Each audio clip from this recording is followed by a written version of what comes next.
Hello, everybody. I'm Justin Charlton Jones. I'm one of the coaches in the No Limits community. And today on the Munch and Learn, I'm talking about how can you ensure the financial security and stability of your business.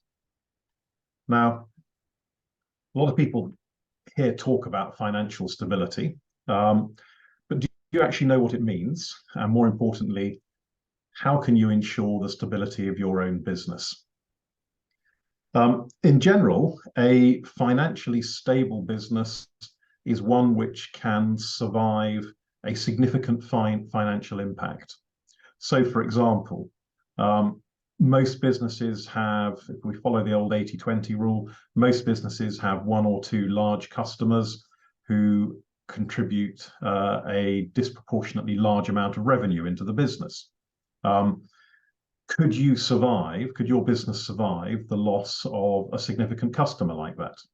Or you might have a team member who's critical to your business, perhaps a salesperson, perhaps somebody responsible for operations. What would happen to your business if they left? So there are all sorts of issues that can affect you, but in particular monetary issues, generally resulting in a considerable drop in revenue, which might affect the business, and if your business is not financially stable, could actually result in your business closing down. Obviously, anything like any incident like that is going to affect the business. You're going to feel the consequences, but a financially stable business will be able to move forward instead of shutting down. So financial stability is what makes or breaks a business. So I want to talk about different ways in which you can make your business more financially stable.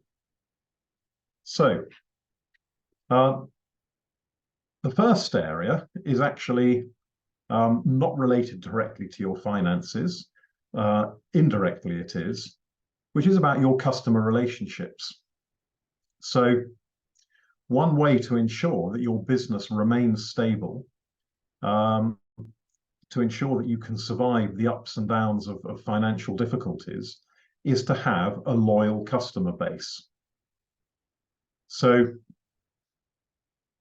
think about what you can do in your business to make your customers happy, to strengthen the relationships between your business and your customers, because if you can make them more loyal to the brand, more likely to remain with you through ups and downs. And it's a fairly well-known fact that if a customer offers an excellent product, an excellent service, and great customer service, most of your clients, most of your customers will excuse the odd mistake because they appreciate that we're all human and sometimes these things happen. So invest in your customers.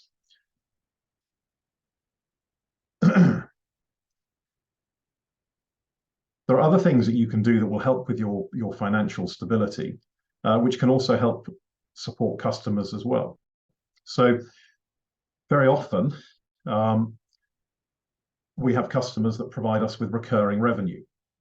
So we have two types of projects generally in our business. We have the ad hoc projects, the one-off projects, but we also have clients with whom we have a continual contractual relationship and who pay us on a regular basis.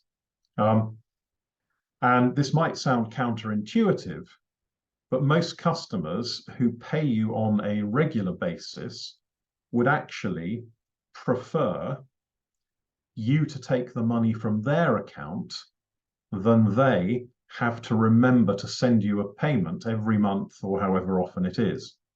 And the great thing about this is that it reduces the burden on your customers because they don't have to remember to pay you, but also it ensures more stability in your finances because you know when the money's coming in because it's being taken automatically and it's coming into your account.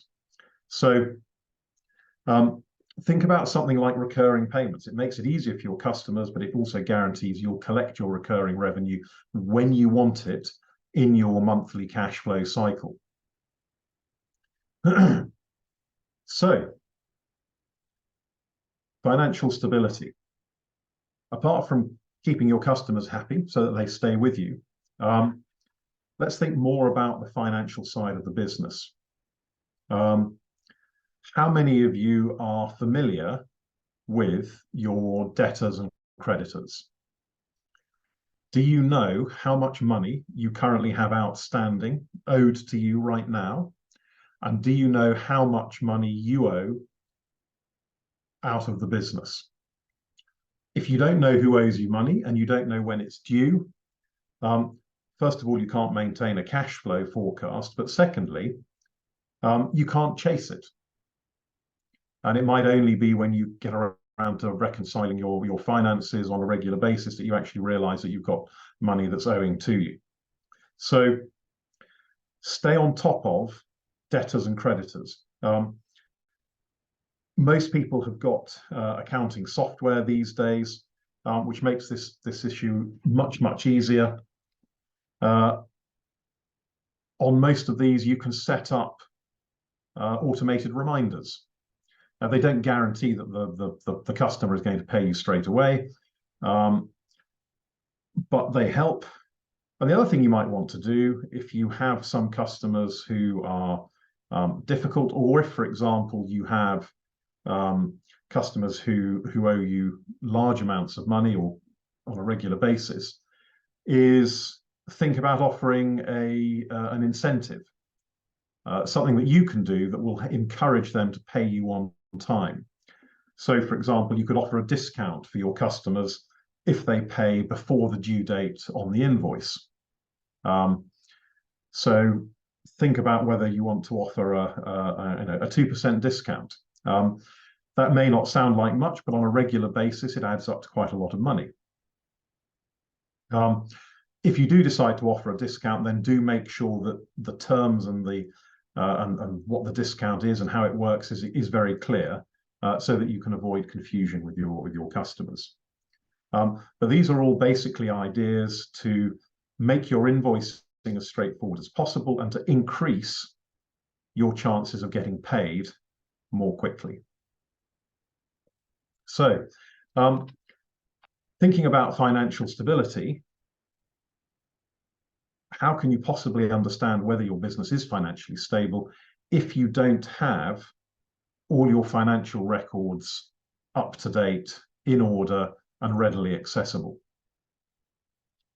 So if you're a business owner, you should have a monthly profit and loss account. Now, that's not going to tell you about your cash flow forecast. We'll come to that separately, but the monthly profit and loss will tell you whether or not you're making a profit out of the business that you're doing. It won't determine how much sits in your bank. Don't make that mistake. A lot of people look at their P&L and they think, oh, look, this is how much profit I've made this month, and get very excited about it. The P&L tells you how much profit you have made on the revenue that you have generated. It does not tell you what's actually in your bank account, because the P&L doesn't take account of whether you've been paid or not. It doesn't take account of the money going out of your account. And so a P&L is useful because it will help you to spot problems in your business. You can identify, for example, whether costs have crept up, whether your overheads are too high, whether there are particular aspects of your spending which perhaps need to be cut back on.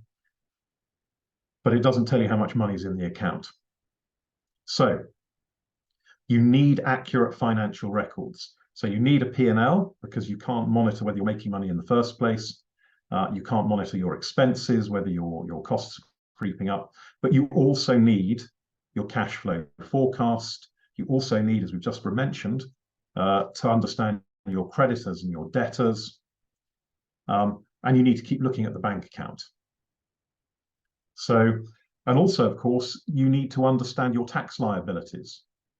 I come across a lot of smaller business owners who are making good progress with their business. They're making a profit. They have money coming into their account every month. And then suddenly they get hit by a corporation tax bill, or they have to pay their quarterly VAT. And they haven't budgeted for this. and in some instances with the corporation tax, they hadn't even realized that it was coming, because their financial supporter, whether that's their bookkeeper or their accountant, hadn't actually told them. So you need to have these financial records in order to understand the state of your financial situation and whether your business is stable. So keeping debt under control is another great way to keep your business afloat. As we've mentioned, cash flow forecasts are really important. A lot of people get worried about a cash flow forecast. They don't know what it is necessarily. They're not difficult to put together. And in an ideal world, particularly if you have a team, you should be monitoring your cash flow on a weekly basis. You should be having a conversation with all of those people who are responsible for the generation of revenue in your business. And all you're doing with a cash flow forecast is really just looking at, you're forecasting what's about to come in. So include within that all the work that you know that you've won and when that work's due to be paid. So a cash flow forecast normally just consists of a spreadsheet with weeks along the top, and then down the side you have all the different projects where you know that, or you suspect that money is going to come in. And obviously you put the money in the week where you expect to get paid. So you can see on a weekly basis how much cash is coming into your business. Now, if you've got a lot of proposals out, you've quoted for a lot of jobs, you can also put that into your cash flow forecast, but you can do that as a weighted forecast. So, for example, you might have a very simple rule. You might have a weighting of either 100%, so you know that the client has signed off on this job, you know when it's starting. You might even have issued the first invoice to be paid for the first 50% of the work up front. So that's 100%. You might have 80%. So this is work which you're pretty confident you're going to get, although it's not been signed off. You might have work that's, say, 50%, and you might have work that's, say, 30%. So these are all weightings which reflect your best guess as to whether or not that work is going to come in. You can add that into your cash flow forecast as well, the percentage of the total value of the project. And as long as, and you'll be very good, I'm sure, at estimating whether or not you're likely to win a project. And so add that into your cash flow forecast so you've got a fairly reasonable idea of what money is coming into the business in what week in the future. And the key thing is to update that every week. Speak to your salespeople, speak to the rest of your team, make sure that everybody's given you the most accurate estimate of whether that work is likely to be won, or indeed whether it has been won and you can expect to be paid. So, having a cash flow forecast. Another thing is being prepared for slow periods. We talked at the very beginning of this session about the impact of losing a substantial client, somebody who's responsible for an above average proportion of your total revenue. This can happen. We've all had experience of this, I'm sure, and you need to anticipate this type of disruption. And ideally, if you can, build up some form of cash buffer within the business. People who have seasonally based businesses who earn the majority of their revenue at a specific time of year will be very familiar with this situation, because outside of that peak season where they earn the bulk of their revenue, they will have fewer customers, their earnings will be less, but they will still have the same overheads in the business by and large. So think about building up a cash buffer in the business. And if you find that your business is doing well, don't just take the cash out in the first couple of months. Save it. Save this money for the slow season. Save it for an unexpected situation, such as the loss of a client, the resignation of a key member of staff, an unexpected tax bill, whatever it is. So be prepared for these sorts of things. Other things you can do apart from saving money is that if you've got a slow period coming up, then cut back on stock. Decrease the amount of your cash that you have tied up in stock in the business. Keep it in the bank account instead. You may be able to cut down on the number of working hours that you and your team are doing. Well, maybe not on yours, but certainly your team. You may be able to pay them less. And this brings me to one of the key things that many people forget. We've talked about financial records. We've talked about having a profit and loss account that you look at on a regular basis, at least monthly. We've talked about having a cash flow forecast. We've talked about monitoring your creditors and your debtors. There is one other thing which many businesses forget, but which is a key tool in helping you to maintain stability, financial stability in your business, and that is a budget. You need to make a budget for your financial year. And within that budget, you can then build in certain scenarios. So, for example, let's say the business is doing very well. You're making more profit than you were expecting. You decide you need to recruit somebody to help with the workload. That person is going to cost money. It's going to take money out of the business in the form of salary, in the form of tax, national insurance. So build that into the budget. Similarly, in your budget forecast, you will have a forecast for the level of profit that you're going to be generating each month. You should set yourself targets. That's the reason for having a budget, is to not only understand how the business is likely to perform financially, but to set yourself targets, because all of the outcomes that are predicted in the budget are dependent on that very top line of the budget, which is the revenue that comes in. If that revenue that's coming in each month is not what's been budgeted for, if it's less than that, then the rest of the numbers underneath are not going to add up, and you will not have the profit that you're expecting. So within your budget, you can build in the savings. We talked about the cash buffer a minute ago. Build up the cash buffer, budget for that. Budget for your corporation tax, budget for your VAT. Ideally, every business should have a minimum of 3 bank accounts. You should have your day-to-day account, which is where you do your trading, which is where the money comes in and out. You should have a second account, which is for your savings. This is where the cash buffer goes. And you should have a third account, which is for tax, which is for your corporation tax and your VAT. Because by keeping the money separate, you're unlikely to spend it and then suddenly discover that you can't make your bills. So make a budget. Anticipate how much cash you might need to save. Don't take money out of the business unless you know you've got enough left over to cover all the costs and overheads within the business. Now, the final thing I'm just going to touch on is, how do you bring more revenue into the business? We've talked about some things you can do in terms of financial stability. We've talked about building customer loyalty. We've talked about financial reporting. We've talked about having recurring revenue from your clients who are on a contract with you, being paid to you automatically, setting up direct debits.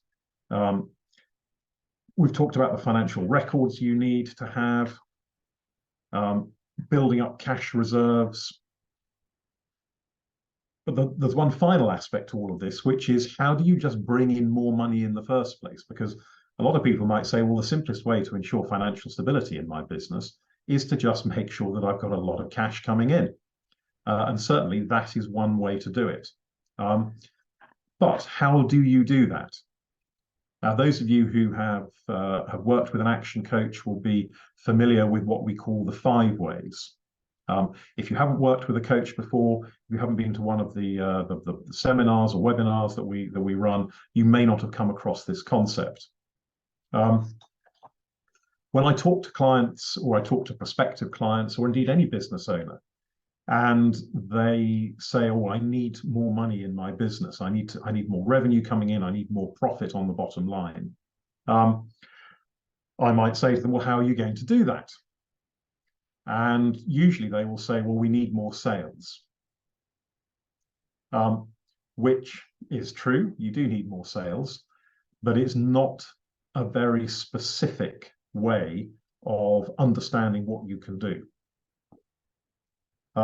We have this formula we call the 5 ways. It's called the 5 ways because there are only 5 ways in which you can increase the amount of profit that your business generates. And once you understand this, it then becomes really simple when you need more sales to understand how you're going to generate those additional sales, because it focuses you. Once you understand that there are only 5 ways to create more revenue in the business and generate that additional profit, you can pick which of the 5 ways, if not all of them, you are going to focus on and develop specific tactics to help you to increase the revenue and the profit in your business. So, what are those 5 ways, I hear you say? Very simply, how many customers you have in your business is a function of the number of leads that you generate and how well you convert those leads into paying customers. Those are the first 2 of the 5 ways. How many leads, how well do I convert them? They give you your number of customers. The turnover in your business is a result of how many customers you have, how often they buy from you, and how much they spend with you on average. So if you multiply how many customers you have by how often they buy from you and the average sale value, that will give you your turnover. And finally, your profit margin is a result of how much you're turning over and what your profit margin is as a percentage. That gives you your profit.